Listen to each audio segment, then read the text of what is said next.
New York could become the first major U.S. city to cap the number of cars used by ride-sharing companies. After years of complaints from taxi owners, protesters rallied yesterday ahead of today's scheduled city council vote on limiting companies like Uber and Lyft. Kris Van Cleave is at Penn Station, one of the commuter hubs here in Manhattan. Kris, good morning to you.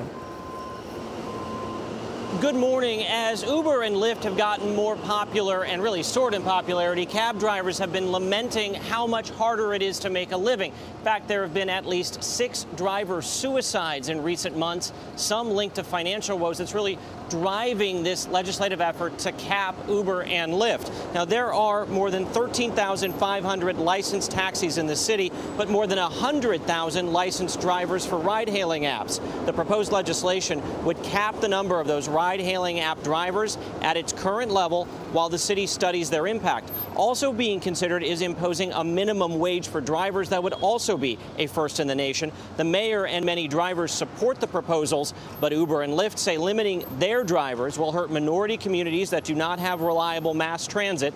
They also claim it would mean longer wait times and reduced service. Now, all of this comes as a recent study found ride-sharing apps are making traffic worse by encouraging people not to take mass transit.